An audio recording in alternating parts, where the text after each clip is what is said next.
내가 너에게 이렇게 이름은 실족하지 않게 하려 함이니라. 실족이 뭔지 좀 우리가 볼 거고요. 너희가 이제 출교 당하고 너희를 죽이기까지 할 거고, 그들은 이것을 하나님을 섬기는 일이라 생각할 것이다. 정말 이상하죠? 2절은 바울이 되기 전에 사울을 생각하면 돼요. 사울도 자기가 하나님의 일을 잘하고 있다라고 착각하고 있었잖아요. 그렇죠? 그 다음에 아버지가 나를 알지 못함이니라. 그렇게 한 거는 4절 보면은 너희로 그때를 당하면 내가 너에게 말한 이것을 기억나게 하려 함이니라. 자, 저번 주 우리는 세상이 너희를 미워하게 될 것이다 라는 이야기를 예수님께 들었습니다. 그것이 너희를 실족해 할 수 있게 될 거다. 그래서 예수님은 지금 미리 말하는 거야 라고 얘기하시는 거죠. 미리 말씀하시는 거죠. 이것은 예수님이 제자들이 받을 그 환난에 대해서 알고 있다라고 하시는 거예요. 우리가 겪을 환난에 대해서 주님 모른 척 하시지도 않고 모르시는 것도 아닙니다. 아십니다. 너의 그 어려움, 너 마음 내가 다 안다. 그래서 이 얘기는 내가 너를 위로하고 또 공감한단다라는 것으로 출발을 해야 돼요. 실족할 수 있기 때문에 내가 미리 말해준다. 그럼 내가 이걸 대책이 없겠니? 뭐 이런 얘기인 거죠. 실족, 스칸달리죠. 넘어지게 하다, 패망케 하다, 범죄케 하다. 그러니까 나 혼자서 틱 넘어지는 것이라기보다는 어떠한 영향을 통하여 내가 넘어지게 되는 일들, 내가 그 넘어지겠다라고 그냥 포기해버리는 일들을 얘기하죠. 근데 우리는 솔직히 실족하였다라는 용례를 찾아본다면, 사용 용례를 찾아본다면, 난 누구 때문에 실족당했어요. 뭐 이런 때 많이 쓰잖아요. 목사님 때문에 실족했어요. 막 이런. 그러진 않으시죠? 네. 지금 그 실족이 아니에요. 근데 지금 보면요,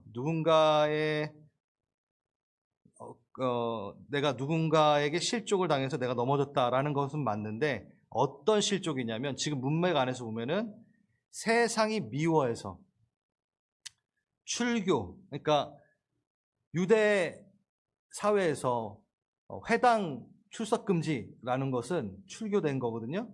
근데 그거는 그냥 못 나와 정도가 아니라 경제적으로, 관계적으로, 사회적으로 완전히 단절된다라는 거예요. 그러니까 삶을 영위하지 못하게 되는 일까지 생기는 것이고 나중에는 이제 죽이는, 그러니까 점점 강도가 세졌다라고 제가 저번 주에 말씀드렸죠.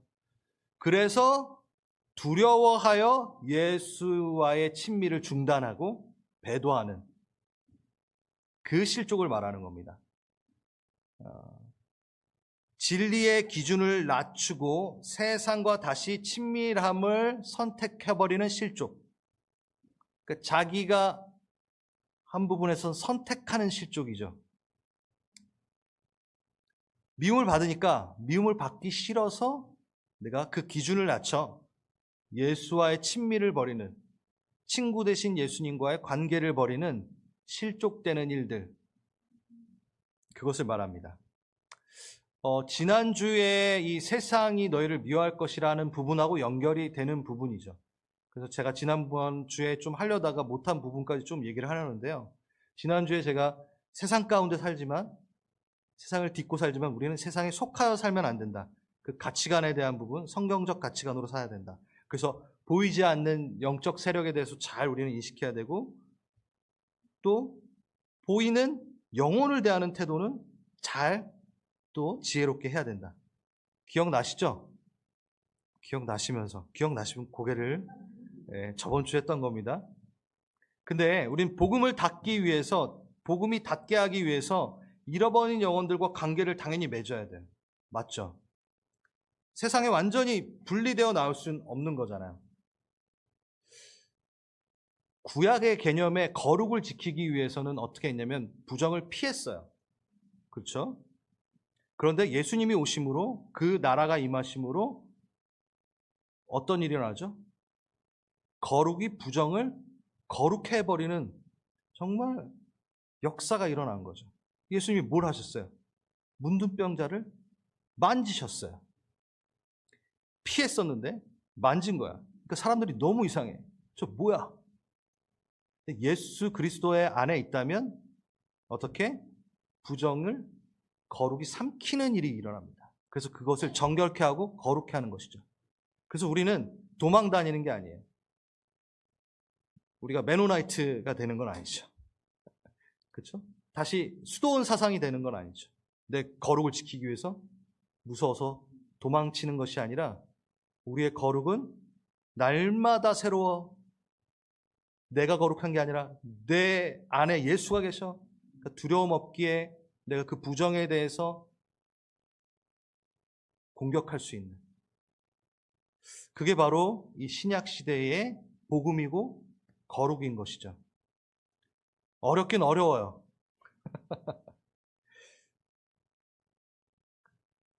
누가 그러더라고요. 위에서 이렇게 누군가를 잡아 당기는 것보다 아래에서 누가 당기는 게 더 쉽다고. 그래서 우리의 상황들 가운데 잘 넘어지기도 하죠. 근데 주님은 우리를 그렇게 만드시지 않으셨다 얘기하십니다. 너는 끌어올릴 힘이 있는데 나와 함께 한다면 너가 누군가를 거룩으로 초청할 수 있어. 우리가 깨어 성령의 그 영에 깨어 정신 차리고 있다면 이 아름다운 사역들은 계속 이루어질 겁니다. 그래서 이게 바로 세상 가운데 속하여 살지 않는 이야기인 거죠. 근데 이것을 이 시대에 맞춰 본다면 그 순결성과 거룩성을 훼손시키면서 우리가 실족되는 일들이 많이 일어나죠. 거룩성을, 그 순수성을 우리는 어떻게 훼손시키고 있을까요? 내가 하나님의 백성으로, 내가 제사장으로 서 있다라는 것을 망각할 때 우리는 긴장의 끈을 놓고 거룩과 타협하겠죠. 거룩과 타협한 게 아니라 세상과 타협하겠죠. 제가 저저번 주였나요? 우리 성도님과 얘기를 하면서, 요즘에 제가 성도님들과 많은 얘기를 하나 봐요. 종교개혁에 대한 얘기를 좀 했습니다. 이게 연결이 되니까 좀 말씀을 드릴게요. 제2의 종교개혁이 일어나야 될 때다라고 하면서 여러 요소들을 말하는데 그 중에 한 요소를 제가 나눈 적이 있습니다. 그게 뭐냐면, 여러분 종교개혁이 뭔지 아시죠? 특수한, 그리고 아주 소수에게 그 제사장직이 맡겨졌다라는 구약적 사고를 통하여 하나님과 사람 사이에 중재자가 성령이 아니라 사람이 들어가 있는, 사제가 들어가 있는, 그렇죠? 그래서 말씀이 모두에게 열려져 있는 것이 아니라 그들만의 고유의 것으로 가지고 있어서 마틴 루터가 오직 성경으로, 오직 믿음으로, 오직 은혜로 하면서 모든 이들이 뭐요? 만인 제사장이다 하며 성경을 우리의 손에 들려주게 되었죠. 예수님이 하신 겁니다. 성령님이 하신 거죠. 아멘. 그 종교개혁이 이제 500주년이 지났고 지금 508년 됐나? 그럴 거예요. 508주년이나 됐을 거예요. 근데 다시 그 종교개혁의 기틀이었던 만인 제사장에 대해서 다시 고민해봐야 된다라는 얘기가 나오기 시작합니다. 이게 무슨 얘기냐? 만인과 제사장이 있잖아요. 우린 만인만 너무 강조하다 보니까 제사장을 강조하지 않았다라는 거예요. 무슨 얘기인지 아세요? 누구나 말씀 해석할 수 있지. 이게 나쁘다라는 게 아니에요. 누구나 제사장이지. 이게 나쁘다라는 게 아니에요. 근데 그 만인은 즐겨 하는데 제사장은 묵상하지 않는 거예요. 여러분, 제사장은 뭐였나요? 목숨을 걸었습니다. 엄격성이 있었습니다. 거룩을 지켜나가는 거예요. 스스로 그 거룩성을 지켜나가야 최선을 다했습니다. 근데 지금 이 시대는 만인만 하고 있고 제사장의 그 순결성에 대해, 그 거룩성에 대해서는 더 이상 묵상하지 않아요. 그래서 막 그냥 멋대로 살다가 뭐 또 은혜 받으니까 또 용서해 주시겠지 하고 너무 쉽게 그 태도들, 그 태도 가운데 뭐가 있을까요? 네, 세상이 미워하니까 세상과 친구 되었다가 제사장직을 잃어버리는 거죠. 내가 무엇에서 목숨을 걸어야 되며 무엇에서 타협하지 말아야 되는가를 잊어버린 채, 제사장인지 잊어버린 채 타협하는 거죠. 그래서 실족하여 넘어집니다. 거룩성을 잃어버립니다. 타협하게 됩니다. 그 제사장의 그 거룩성을 타협한 자들은 죽었어요. 구약시대 때. 나답과 아비후, 다른 불로 제사드리다 불에 삼킨 바 됩니다. 홈리와 비느하스 직무를 다하지 않았기 때문에 심판받습니다. 그러니까 그 제사장이 갖고 있었던 그 엄격성, 사명, 책임의식은 도대체 우리에게 어디 갔냐라는 거죠. 그거는 목사님만 해야 될 것 같은. 주의 종인 목사님만 하세요. 제사장이니까 목사님 아니에요. 아니 언제 또 만인 제사장이라며. 그러니까 무슨 뭔가를 타협하지 않고 지켜내고 그런 거는 교육자들이 하는 거고 막 은혜롭고 다 용서되고 그런 거는 우리도 균형을 가져야 돼요. 균형을 가져야 돼요. 우리는 세상이 나를 사랑하길 바라요. 포기하는 거룩의 타협에 대해 넘어지면 안 됩니다. 지금 그 실족을 말하는 거예요. 지금 그 실족을 말하는 거예요. 한번 고민해 봅시다.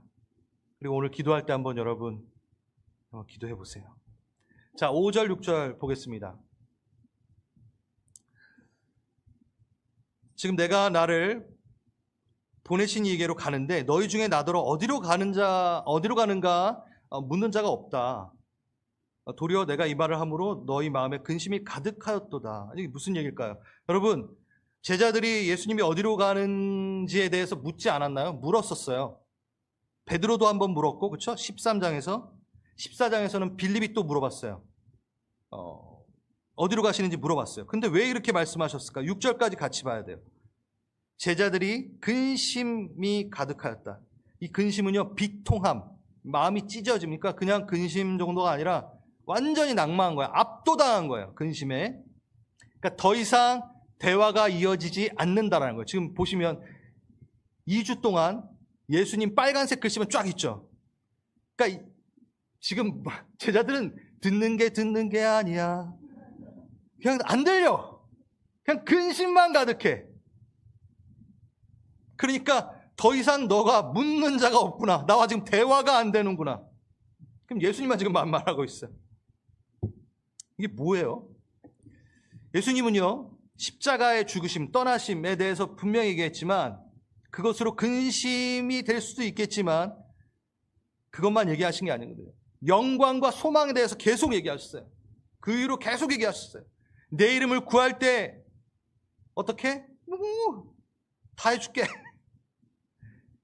난 거처를 예배하러 간다. 그게 얼마나 좋은지 알아? 아버지의 품이 얼마나 좋은지 알아? 막 널 고아와 같이 두지 않으시고 보혜사를 보내셔서 더 큰 유익이 될 거야. 이미 앞에도 말씀하셨어요. 또 얘기하세요. 근데 영원히 너와 함께 할 거야. 막 소망과 영광에 대해서 막 얘기하세요. 넌 열매를 맺을 거고 난 너의 친구고 정말 계속 얘기하시는데 뭐예요? 제자들은 더 이상 묻는 게 없도다. 근심에, 완전 근심에 압도되어 쭉 우리가 누릴 그 영광과 소망에 대해서 계속 얘기하시는데 하나도 안 들려. 근심만 가득해. 이게 뭐예요? 그의 영광에 집중하라.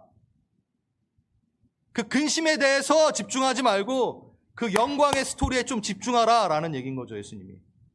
하나님은 그 신비로운 그 계획 아래 모든 것을 진행하고 계시는데 그거에 대해서 좀 믿음으로 궁금해하면서 좀 물을 수 없겠니? 그냥 근심해가지고 묻지도 않아. 우린요 가끔 우리의 삶 가운데서 근심에 머물 이유들만 찾을 때가 너무 많습니다. 주님은 그 소망에 대해서 막 얘기를 하시는데 한 번 나에게 있는 그 사건에 대해서 완전히 함몰되는 거죠. 그 문제가 뭐 하루 이틀인가요? 매번 있었던 문제 아닌가요? 그럼 떨쳐내고 주님께 맡기고 우린 걸어야 될 길을 걸어야죠. 에스겔서 37장에 보면은 골짜기에 뭐가 있습니다. 마른 뼈가 있습니다. 이건 뭐 이스라엘에 관한 이야기도 하지만 우리가 이거를 묵상해 보면 왜 골짜기에 마른 뼈가 있을까요? 빛 가운데 들어가지 않는 거야. 골짜기에서 빛을 못 맞는 거야. 골짜기를 나와야 돼. 그러니까 근심에 계속 머물러 있으면 뼈다귀가 됩니다. 아무리 찬란한 빛이 있어도 자기가 골짜기 안에 그냥 숨어버리면 뼈가 되는 거죠. 그게 에스겔이 봤던 환상입니다. 거기에 어떤 일이 나죠? 태어나는 영이 말을 하기 시작합니다. 일어나라, 빛을 발하라 하면서. 그게 바로 성령이시죠. 오늘 그 성령에 대한 얘기를 할 겁니다. 여러분 삶 가운데서 근심에 너무 집중하지 마시고 다시 한번 하나님의 소망에 대해서 얘기하려는 아주 지극히고 본질된 기본적인 이 진리를 다시 한번 마음에 듭시다. 그래서 맨날 너무 처진 찬양만 부르지 마시고 나 살려주세요라는 찬양만 부르지 마시고 좀 우리 교회에 더더욱 이게 좀 회복 저는 좀 했으면 좋겠어요. 주께서 전진해 온다. 주의 강한 승리에 누가 당할 쏜가 주님의 군대 우리 대장 되신 구주 예수 주님의 뒤따라하면 병사되고 막 저 성벽을 향해 전진하라. 그 근심 걱정 그 세력에 대해 우리 깨부시고 좀 가보자. 왜 그렇게 노래하는 거죠? 찬양하라 내 영혼아 막 명령하는 거예요. 내 속에 있는 것들아 주님을 다 찬양해라. 근심 좀 하지 말고 감사해라 하면서 막 선포하는 거죠. 그때 주님이 여러분의 길을 보여주십니다. 진짜예요. 자, 7절 이렇게 근심 가운데 묻지도 않는 그들에게 예수님은 또 격려하시며 그의 계획을 말씀하시고 그의 영광과 소망을 얘기하십니다. 얼마나 기쁩니까? 얼마나 좋은 겁니까? 근데 또 귀에 안 들어와요. 그러면 안 돼요. 내가 떠나가는 것이 너에게 유익이라. 너 근심 좀 하지 마. 지금 어떠한 일이 일어났다고 그거에 함몰되지 마. 지금 유익으로 가는 길이야. 성령이 보혜사가 너와 함께 할 것이야. 내가 기막힌 선물을 지금 준비하고 있는데 좀 보자 라고 얘기하시는 거죠. 우리 성령님의 그 정말 많은 일들, 사역은 성경에서 찾아보면 너무나 많죠. 근데 지금 다 할 수는 없고 우리가 너무 잘 아는 말씀. 로마서 8장에 뭐가 있죠? 그분은 우리의 연약함을 아셔서 성령님이 아셔서 우리가 마땅히 빌 바를 알지 못할 때 이렇게 기도해야 되는데 기도를 멈추거나 주여 주여 이름만 부르고 있을 때 그냥 멀리 있는 게 아니라 가까이에서 막 도우세요. 주여 한 번 더 불러. 주여 3창 한 번 더 하자. 내가 옆에 있자니 내가 힘을 줄게 하면서 탄식함으로 간구하시느랴. 우리를 도우시며. 제가 너무 잘 아시는 구절이라서 가져오진 않았는데 그쵸? 여러분 우리가 기도할 때 저번 주에 했었나 저번 주에 했었나 모르겠는데 우리가 기도할 때 우리가 막 작정해서 기도하는 것 같잖아요. 근데 그런 부분도 분명히 있겠지만 정말 대부분 뭐죠? 하나님이 내게 뭔가를 이루고 싶으시니까 기도할 마음을 주신 거예요. 그러니까 여러분이 기도하는 순간에는 하나님이 뭔가 지금 일을 벌이시기 위해서 내게 기도의 마음을 주셨구나. 우리는 기도할 만한 능력이 없는 사람이에요. 우리 안에 그 죄악의 그 습성은 주님 앞에 나가는 것으로 세팅되어 있지 않아요. 성령이 우리 안에 계시니까 탄식함으로 끌고 가며 기독해 하시는 거잖아요. 지금 분명히 제가 말씀드렸잖아요. 우리의 연약함을 아시고 들어오셔서 무슨 기도를 할지 막 가르쳐 주시고 옆에서 같이 간구하고 계신다. 그러니까 우리가 기도하는 순간에는 누가 이미 성령이 이미 내 안에 계셔서 기도의 말이 터지게 하신 거예요. 할렐루야. 그 기도가 얼마나 기쁜 겁니까?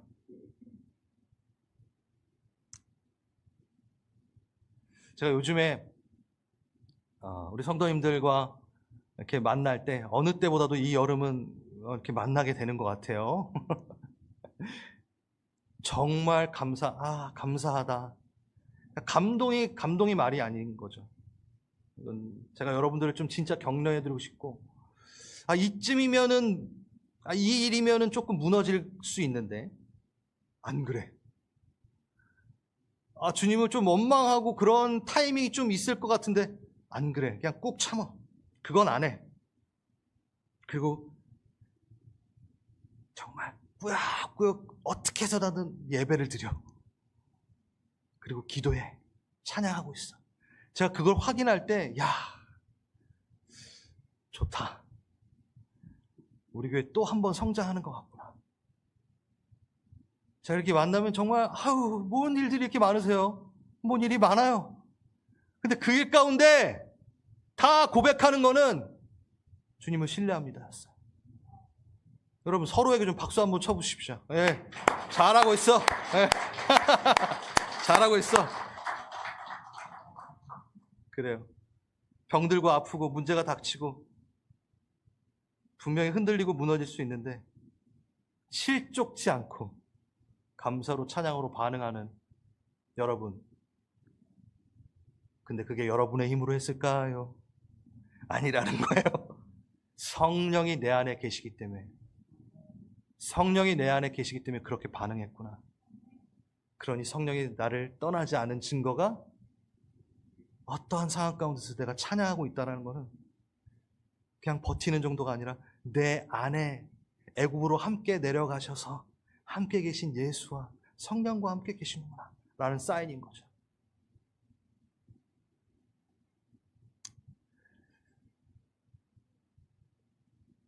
(8절) 11절 보겠습니다.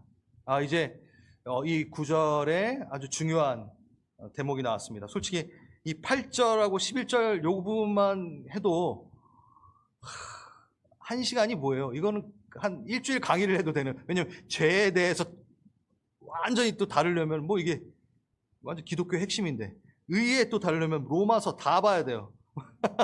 심판 얘기면 계시록까지 가야 되고 막 성경 전체를 얘기하고 있어요. 그래서 이걸 지금 다 할 수는 없고 아주 짧게 좀 이야기를 할 수밖에 없을 것 같습니다. 나중에 로마서 할 때 좀 더 자세하게 할까요? 여러분 제가 이렇게 해서 로마서를 하고 싶다고 생각했는데 저희가 로마서를 언제 했는지 아세요? 여기 적어놨는데 2019년인가? 2018년인가? 그때 로마서를 했어요. 기억나세요?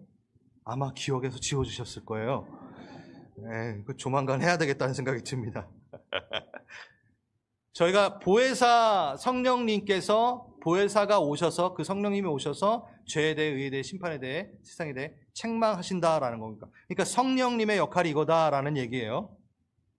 보혜사 하면 뭐죠, 여러분? 성령에 대한 이미지? 루아의 호흡으로 생명을 잉태하시는. 여러분 예수님도 성령으로 잉태하사. 그러니까 생명하고 관련된 거는 성령님이세요. 비둘기와 같이. 우리가 많이 묵상하는 거 있잖아. 따스한 성령님. 막 이렇게 포근하고 막 이렇게 안아주시고, 허무한 시절 지날 때, 깊은 한숨 내실 때, 성령이 오셨네. 막 그 성령님 찬양 보면 다 막 이렇게 안으시고, 막 돌보시고, 나를 변호하시는 우리 성령님. 그런데 요한복음에서는 계속 뭘 말한다 그랬죠? 성령님의 본질적 사역, 1차적 사역이 뭐라 그랬어요? 우리 한 거예요. 누구의 말을 대언하는 거예요? 예수님의 말을 대언하러 오신 변호인입니다. 그러니까 예수님의 변호인이지, 내 변호인은 예수가 내 안에 들어왔을 때, 성령이 내 안에 들어왔을 때 나를 같이 변호해 주시는 거지, 1차적으로는 예수님의 영이세요. 예수님의 말을 전하기 위해 우리 가운데 오시고 우리 안에 거하시는 거죠. 그래서 내 안에 거하셔서 예수의 말을 하게끔 하는 거죠. 그래서 1차 사역은 뭐요? 예수를 위한 사역을 그 삼위일체 안에서 그 성령님의 역할이라는 거죠. 그래서 진리의 성령이 오셨다라고 하는 거죠. 진리의 성령은 누구예요? 예수의 영, 예수의 영이신 거죠. 그래서 예수의 영광을 드러내는 일을 하시는 게 바로 성령님이십니다. 그 외에 잘 표현된 게 바로 이 요한복음 16장의 이야기예요. 13절에 보면은 진리의 성령 오셨다고 얘기하죠. 그래서 8절에서 11절 약간 조금 어렵긴 해요. 어쩔 때 보면은 좀 다 이해가 되는 것 같긴 해요. 죄에 대하면 그들이 나를 믿지 않으면 이건 이해되는데 의에 대하면 내가 아버지께로 가니 너희가 이게 뭔 소리지? 뭐 이런 게 있어요. 그렇죠? 심판에 대하면 세상 임금의 심판말 그건 맞는데 이게 왜 들어가지? 뭐 이럴 수 있거든요. 한번 보겠습니다. 먼저 책망부터 볼게요. 책망은요, 엘렌코, 드러내다, 폭로하다 라는 느낌입니다. 그러니까 꾸짖는 부분이 있는데 그 꾸짖음이, 그 지적함이, 그 책망함이 왜 있어? 라는 게 더 부각돼야 되는 거죠. 드러내다. 드러내기 위해 하신다. 에베소서 5장 11절에서 14절을 보면 더 명확합니다. 제가 또 시간에 쫓기고 있네요. 시간에 쫓기면 안 돼요. 주여. 너희 열매 없는 어둠의 일에 참여하지 말고 도리어 책망하라. 그러나 책망을 받는 모든 것은 빛으로 말미암아 드러나니라. 잠자는 깨어 죽은 자 가운데서 일어나라. 그러니까 책망은 뭐다? 빛 가운데 드러내기 위함이다. 성령님은 우리를 먼저 이 세상을 책망하신다라는 거 할 때 꾸짖는다라는 개념보다는 빛 가운데로 드러나게끔 이걸 좀 알게끔 하는 거죠. 성령님께서. 이해되셨어요? 네. 그러니까 우리 수요일도 했었는데 성경은 뭘로 쓰여졌죠?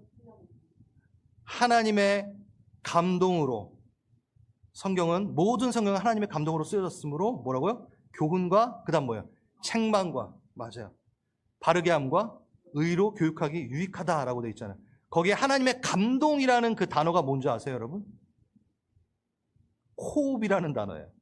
숨이라는 단어예요. 하나님의 숨으로 푸네요. 부는 걸로. 뭐예요?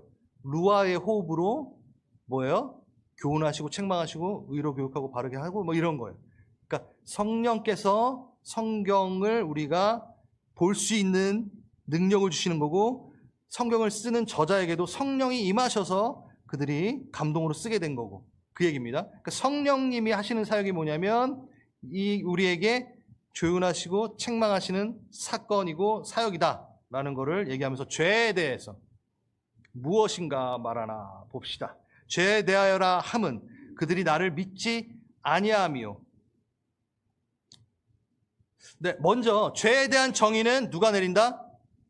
죄에 대하여 말할 게 있으시고 기준이 있으신 분이 누구시다? 성령님, 예수님도 맞고 삼위일체가 다 그러시겠죠. 근데 여기서는 성령님이 죄에 대해서 말씀하세요. 그러면 죄의 기준, 죄에 대한 정의는 누가 내린다? 사람이 아니라 성령님이 내리신다. 제가 이걸 왜 강조할까요? 요즘엔 죄에 대한 기준을 사람이 내리잖아요. 그렇지 않나요? 저번 주에도 했지만 동성이가 죄가 아니래. 그 사람이 내린 기준. 죄는요, 성령님이 기준을 잡습니다. 그래서 죄는요, 2000년 전에도 죄는 죄예요. 4000년 전에도 죄라고 하신 거는 지금 4000년, 2000년이 지나도 죄예요. 시대가 변해도, 시절이 변해도, 환경이 바뀌어도 시대를 관통하는 것은 죄라고 하신 건 죄예요. 갑자기 2025년 되니까 옛날에 이 죄가 아닌 게 돼버린 게 아니에요. 다시 죄의 정의는 성령님이 내리십니다. 그리고 우리의 죄는 이게 도덕적인 죄를 얘기하는 게 아닌 걸 우리는 알죠 이미. 죄는 뭐죠? 본질이 하나님과 결별된, 하나님께서 보시기에 좋았더다 하는 그 토부에서 벗어나, 그러니까 하나님의 형상을 잃어버린, 그렇죠? 그래서 그 죄의 열매로 어떠한 살인과 동성애와 그 도덕질과 이런 게 나오는 거죠. 결과물들, 열매들인 거죠. 그렇죠? 그럼 바람, 이렇게 나무가 있는데 막 흔들려, 제가. 뭐해? 왜 흔들려? 바람이 부니까 흔들려. 맞아요. 지금 여러분 제가 속이려고 하는 게 아니라. 그러면 흔들리는 게 혼자 흔들리는 게 아니라 바람 때문에 흔들리는 거잖아요. 이거 똑같은 거예요. 죄는요, 하나님과 결별됐기 때문에 나오는 현상이라는 거죠. 근데 우리는 그 현상만 보고 바람을 보지 못하는 건 문제인 거죠. 죄의 결별 가운데 내가 죄의 열매가 계속 나오는 거는 죄에 아무리 그거 갖고 씨름해도 안 돼요. 하나님과 친밀해져야 돼요. 그러니까 빨리빨리 하나님과 친밀해짐이 내 죄의 열매를 끊어내는 거죠. 죄의 열매랑 싸우면 안 돼요. 허상이랑 싸우는 것과 같아요. 빨리 주님과 친해지는 거죠. 핵심입니다. 그게 기독교 핵심이에요. 그렇죠? 그래서 그거를 해결하신 분이 예수님이시죠. 유일한 중재자. 유일한 중재자. 하나님과 우리의 결별을 이으시는. 그래서 하나님이셔야 되고 인간이셔야 되고 완전하게 인간이시고 하나님이셔야 돼요. 중재를 하셔야 되니까. 가운데 쓰셔야 되니까. 그래요. 그래서 그분이 자신 안에서 이렇게 당겨가지고 하나님과 우리를 연합시키십니다. 그게 바로 죄를 해결하신 예수님. 근데 그분을 믿지 않으면 죄에서 어떻게 벗어날 수 있어요? 그러니까 그를 믿지 아니함은 하나님과 결별 상태로 있을 수밖에 없다라는 거죠. 죄에 대함은 그들이 나를 믿지 아니함으로. 이걸 도덕적인 어떠한 기준으로만 생각하면 조금 착각이 있을 수 있어요. 결별을 이으시는. 그러니까 예수님의 그 결별을 이으시는 분인데 그분을 믿지 않는데 어떻게 죄가 해결돼? 라는 거죠. 기독교는요, 죄에 대해서 이야기합니다. 아주 과감하게 얘기합니다. 피하지 않습니다. 아유, 목사님, 일주일 동안 열심히 좀 살다 왔는데, 아유, 피곤해서 교회 와서 좀 위로 좀 받으려고 하는데, 왜 이렇게 왜 죄 그러세요? 아유, 불편하게. 그럴 수 있죠. 죄 문제에 대해서 얘기할 때 반감 가지지 않으셔도 돼요. 거부감이 없으셔도 돼요. 왜냐하면, 이게 왜 그래도 된다라고 누가 얘기하시냐면, 기독교는, 너희는 죄인이구나, 나는 완전한 절망이구나를 인식하고 시작해도 돼. 그렇게 가도 돼. 난 망했구나, 그걸 인정해도 돼. 왜? 괜찮아. 왜 괜찮아? 예수가 계시니까 이게 기독교예요. 그러니까 죄에 대해서 너가 계속해서 갖고 나와도 돼. 예수님이 있으니까. 이게 기독교거든요. 죄 문제에 대해서 깊이 다뤄도 돼. 누가 그래도 된다 그래요? 복음이 그래도 된다 그래요. 그래도 돼. 예수가 계시니까. 이게 엄청난 겁니다. 그러니까 죄에 대해 피할 필요 없어요. 예수님이 계시니까. 역전의 전문가이신, 죄를 해결하신 예수님이 그래도 된다고 하십니다. 그래서 회개에 들어가십시오. 죄를 직시하십시오. 그거에 두려워하지 마십시오. 그거에 자신을 미워하지도 마십시오. 주께로 돌아가시면 됩니다.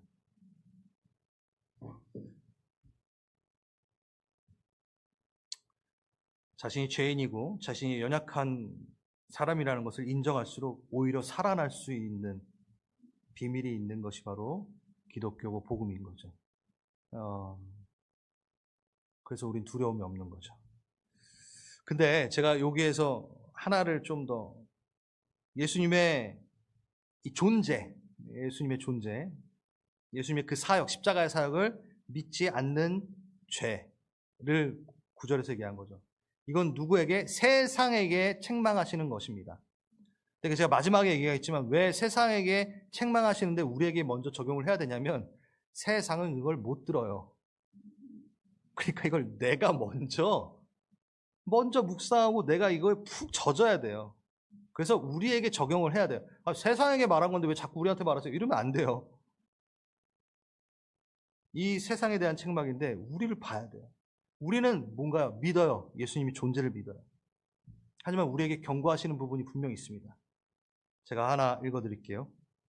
야고보가 썼던 뭐랄까 억양대로, 그 분위기대로 읽을게요. 너가 하나님이 한 분이신지를 믿느냐? 그래, 잘했다.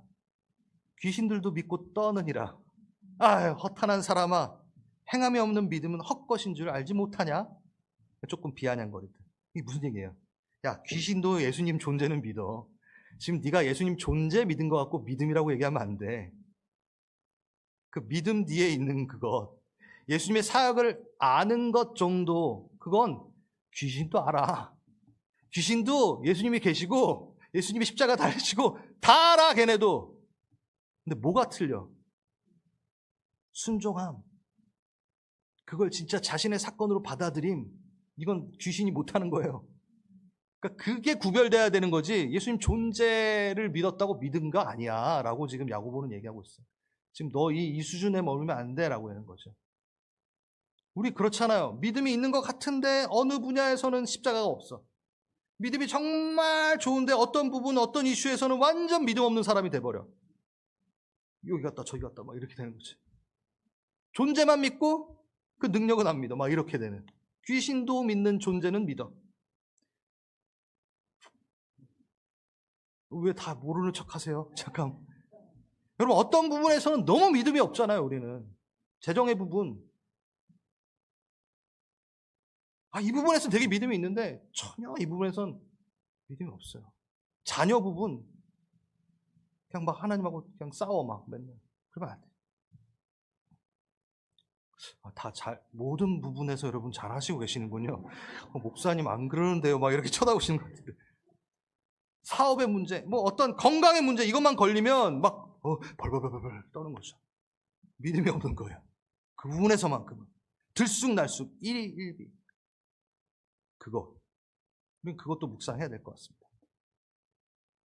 오늘 말씀 끝나고 기도 한번 해봅시다. 자, 10절. 이제 의에 대함.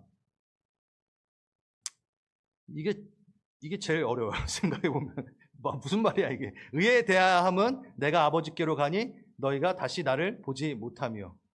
의에 대해서는 로마서 딱 보면 명확한데, 이게 뭐야, 이렇게 될 수도 있어요. 자, 봅시다. 이거는 요거로 한번 읽어봐야 돼요. 이제는 율법 외에 하나님의 의가 나타났으니 율법과 선지자에게 증거를 받은 것이라 곧 예수 그리스도를 믿음으로 말미암아 모든 믿는 자에게 미치는 하나님의 의니 차별이 없느니라. 이것도 어려워요. 이러시면 안 되는데.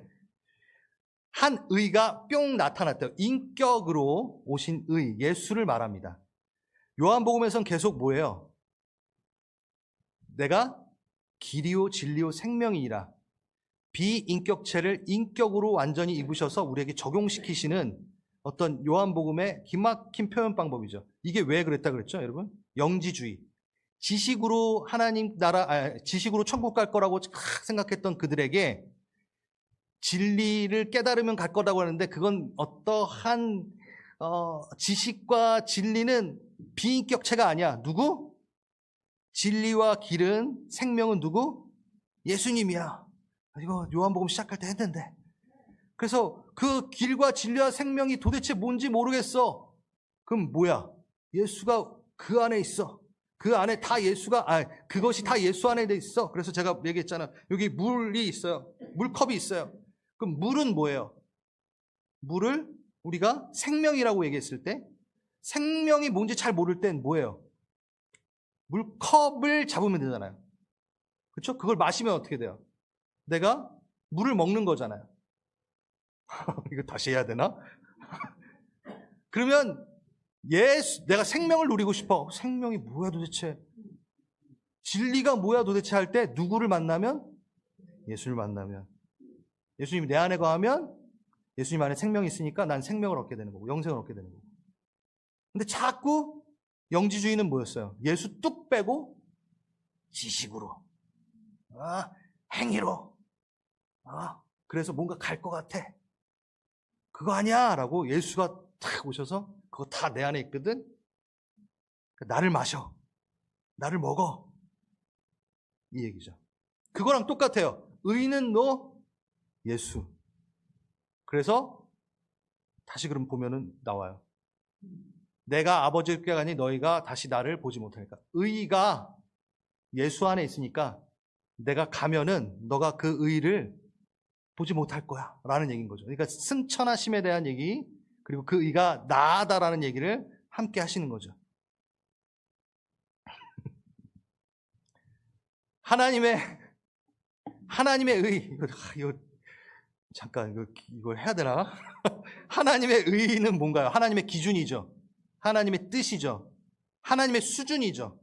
근데 우리가 그 하나님의 수준 앞에 바로 쓸 수 있나요? 그 의 앞에 바로 못 쓰잖아요. 우리는 죽겠죠. 우린 죄악이 있기 때문에. 그래서 예수님께서 십자가를 통하여 뭐를? 예수님의 의를 우리에게 전가해 주셨어요. 그래서 이사야서 53장, 그가 찔림은 나의 허물 때문이고 그의 상함은 나의 죄악 때문이며 그가 징계받음으로 난 평안 누렸고 그가 채찍받음으로 난 나음을 입었도다. 그러니까 교환된 거예요. 제가 이 기도 잘 하시라고 말씀드렸잖아요. 이 교환이 확 됐어요. 예수가 다 뭘 가져가요? 죄를 가져가시고 예수의 의는 우리에게 줬어요. 그러니까 하나님의 의에 쓸 수 있게 되는 거예요. 그것을 우리 안에 성령께서 유지시키는 거죠. 우리 안에 성령이 없으면, 십자가를 통하여 우리에게 오시는 성령이 없으면 우리는 그 의를 유지를 하지 못하는 거죠. 아멘. 그래서 하나님의 기준 안에 난 쓸 수 있는 자가 되는 거죠. 근데 예수가 없으면 도루묵, 말종도루묵, 안 돼. 아무것도 안 돼. 그거예요. 의는 나 없으면 안 돼. 라는 얘기를 하시는 거죠. 이렇게 하면 더 이해가 잘 되셨을 것 같아요. 그래요. 차라리 로마서를 했으면 좋겠다는 생각이 들기도 하고. 그 다음에 11절. 이제 다 왔습니다. 진짜 끝났네요, 이제. 심판에 대하라 함은 이 세상 임금이 심판을 받았습니다. 이건 뭔가요? 판결이 내려졌다. 예수 십자가에서 부활하신 그 순간 죄와 사망은 심판을 받았어. 그가 사망 가운데 내려가서 뭘 파괴해요? 사망을 파괴해요. 죽음의 문을 통하여 사망 권세 정중앙으로 들어가셔서 사망에게 사망 선고를 내려요. 네, 그러니까 심판 받았어요. 그리고 부활하셨어요. 거기 계속 계셨으면 이긴 게 아닌데 부활하심으로 그 사망을 정리해 버리십니다. 할렐루야. 그러니까 심판 받은 거예요. 심판은 끝났어요. 진노가 그 머리 위에 있습니다. 영원한 불못이 기다리고 있습니다. 근데 형 집행이 아직 남아있을 뿐입니다. 그 기간은 왜 있을까요? 이거는 선교적 사명으로 또 얘기하면 이해가 되겠죠. 그 불목 가운데 딸려 들어갈 그 잃어버린 영혼에 대해서 빨리 좀, 너네가 그거 빨리빨리 할수록 뭐 끝난다. 그러니까 빨리 동참해라 좀 이러시는 거죠. 우리 빨리 오고 싶으신데도. 그러니까 형 집행이 남아있는 거예요. 그 영원한 불못에 문이 탁 닫혀지는 것은 집행만 남았을 뿐, 뭐예요 여러분? 심판은 이미 내려졌습니다. 이미 끝났습니다. 그 간극 안에 속아 넘어가는 자들이 세상엔 심판이 없다 막 얘기하고 있는 거죠. 영원히 심판이 없을 것처럼, 꼭 세상이 영원할 것처럼 살잖아요. 근데 항상 죄의 삭슨 사망이요, 죽어요. 그래서 성령이 하시는 역할은 뭐냐면, 심판에 대하라 함은 이미 심판이 있었다라는 것을, 끝났다라는 것을 이야기하시고, 그리고 이것과 동시에 그 간극 안에서 예수의 이름으로 십자가로 대적하라라는 것도 가르치시는 거죠. 심판이 끝났으니까 너희 이렇게 방어 자세를 취하는 것보다 공격 자세를 취해도 돼. 두려워할 필요 없어. 예수의 이름이 있어. 심판이 끝났다니까 라고 얘기하시는 거죠. 그래서 대적하라라는, 너가 예수의 이름으로 살라라는 이야기도 담겨져 있는 거고, 무엇보다도 11절은 임금, 세상 임금이 심판받았다라고 하니까 걔는 통치권을 잃었다라는 얘기죠. 그럼 누가? 하나님이 통치자시다라는 얘기도 하는 거죠. 심판을 다. 세상에다 그 얘기를 하는 거예요. 성령이 세상에다 세상을 심판받았어. 누가? 하나님이 통치하시는 거야. 그 통치권에 대해서 얘기하는 거예요. 그 통치권을 드러나 알게끔 하는 거죠. 책망, 드러나 알게 하는 것, 드러나 일으키게 하는 것. 성령님께서 세상에 대해 그걸 막 말하고 싶으세요. 근데 세상은 성령을 만나지 못해요. 예수를 주라 시인하지 않으니까. 고린도서 12장, 예수를 주라 시인하는 자들은 성령에 의해서 하는 것이다 라고 나와 있잖아요. 하나님의 영으로만이 예수를 주라 시인할 수 있다라고 나와 있잖아요. 그럼 성령이 없는 그 세상은 어찌 그걸 들어요? 성령이 막 얘기하지만 안 들린다니까요. 아무리 성령이 얘기해도 그들은 죽은 자이기 때문에. 그러면 세상에 책망하시니라, 세상에 좀 드러내고 싶으시니라 하는 건 지금 누구한테 얘기하는 거예요, 솔직히? 우리한테 얘기하는 거죠. 너네가 이걸 좀 제대로 죄에 대해서 인식하고 죄에 대해 막 말해도 돼. 왜? 예수가 계시니까. 그리고 그 의에 대해서 너 기뻐해. 좀 감사해. 그 삶을 보여봐. 그리고 하나님이 통치하신다는 걸 좀 너희가 그 삶으로 보여. 그게 바로 세상에 책망하게 되는 일들이래. 세상에 네가 보여야 돼. 네가 해야 돼. 라고 얘기하십니다. 그게 바로 마지막 이야기입니다. 지금은 너희가 감당을 하지 못하나. 왜 감당을 못해? 성령님이 안 계시니까. 지금 보혜사 성령은 나중에 오신다고 했잖아요. 예수님 지금 같이 계시고. 그러니까 예수님이 뭐라고 하면 지금 너희가 이건 감당을 못해. 왜? 성령이 안에 계시지 못하니까 너가 누군가에게 죄에 대해서, 의에 대해서, 심판에 대해서 책망할 수 있는 어떠한 능력이 없어. 성령이 함께 하셔야지만 그게 가능해. 성령이 그 말씀을 하니까 성령이 내 안에 들어와서 그걸 말하게 하니까. 지금 그 얘기 이해하시겠죠? 그러니까 성령을 기다려라고 얘기해요. 진리의 성령이 너에게 오셔서 그 진리를 말하게 할 거야. 그 얘기예요. 13절까지. 그 성령은 뭐 하는 거예요? 내 영광, 성령님은 예수 그리스도의 영광을 나타내시는 분이고 알리게 하시는 분이고. 근데 지금 누가 필요해? 제자들 너희가 필요해. 그러니까 얼마나 기대가 되고 승분되고 소망이며 영광이니. 근데 근심 안에 쩔어 있지 말아라. 그 얘기 하시는 거예요. 여러분 어떠세요? 지금 먼 나라 얘기가 아니라 지금 여러분 안에 계신 성령님이 막 꿈틀대고 계세요. 성령을 근심케 하지 말라. 여러분 이거에 아무 반응 없으면 성령이 그 안에서 뭐하고 계세요? 근심하고 계세요. 성령을 소멸치 말라. 여러분 이 말에 아무 반응 없으면 점점점 그 통치를 손에 놓으시며 소멸되고 계십니다. 이건 성령론 할 때 또 다 한번 해봤으면 좋겠는데. 성령이 왜 소멸되나요? 있어요, 그게. 우리에게 주신 그 자유의지로 인하여 그 친절하신 성령님이 아파하며 자리를 내주세요. 부모님 같아요, 꼭. 여러분 부모님은 안 그러시나요? 아무튼 그 사랑하는 마음. 내가 얘를 막 통제해서 키울 수가 없는 거야. 자율권을 줘야 돼. 거기서 자라나야 돼. 아프고 막 넘어져도 그걸 겪어가야 되고 그걸 경험해 나가야 돼. 그 아비의 마음처럼. 아빠 싫어! 문 쾅 닫고 들어가면 막 들어가서 막 일 안 하고 그래 시간 좀 가져라. 성령님 싫어! 우리가 성령을 소멸치 말. 그 얘기가 지금 그 얘기라고요. 무슨 얘기인지 아시겠어요? 여러분이 지금 이거에 대해서 아무 관심 없고 또 근심, 이거 어떻게 하실 건데요? 라고 또 이러면 있으면 성령이요 소멸된다. 아빠 싫어, 성령님 싫어 하고 문 닫고 들어가는 그 자녀처럼 그래 잠깐 네 시간 가져라. 그리고 소멸되십니다. 문을 여십시오. 관여하십시오. 성령님 내게 말씀하십시오. 제가 그 소망을 듣고 싶습니다. 그 영광 안에 자라나. 예배 때 제가 항상 설교 제목 설교 끝나고 나서 기도 제목을 딱 이렇게 드리는데 요번에는 그렇게 했어요. 제가 여러분들이 적용 질문지를 잘 안 보시는 것 같아서 적용 질문지에 다 있거든요. 근데 그걸 안 보시는 그럴까봐 제대로 정리해서 기도하겠습니다. 여러분 눈 감고 기도하셔도 되지만 눈 뜨시고 저걸 보시면서 말로 선포하시면서 제대로 한번 기도하셔도 됩니다. 정리 한번 해볼게요.